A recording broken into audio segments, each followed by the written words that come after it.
Louisiana is facing an unprecedented budget crisis right now, as we've been saying, and our governor is working overtime to try to solve that problem. But State Treasurer John Kennedy says his plan simply won't work. Local 33's Talia Somalian now joins us live in the studio to break down Secretary Kennedy's argument. Talia, what can you tell us? Fred, I can tell you Secretary Kennedy has been very vocal about his lack of trust in Governor Edwards' budget solutions. Our state faces a devastating shortfall of nearly $900 million.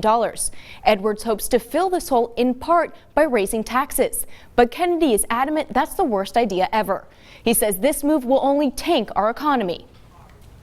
In fact, Kennedy believes the Edwards administration is trying to scare the public into accepting the largest tax increase in our state's history. He says all this talk of shutting down LSU and crippling our state's health services is just political propaganda. And the world's going to spin off its axis. I've heard that so many times, and so have the people of this state. Give me a break.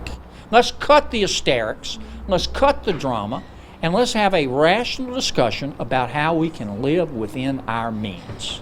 Kennedy says there's lots of other options on the table to deal with this budget shortfall, and that he sent the governor over 400 suggestions on how to cut spending and increase revenue in our state. Yet he hasn't heard a word back from the governor.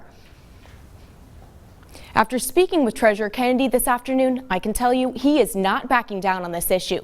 He says he won't stand for the governor asking Louisiana families and Louisiana businesses to cut their budgets so our state government doesn't have to cut its own. I'll have more on this heated debate tonight at 10. Live in the studio, I'm Talia Somalian, Local 33 News.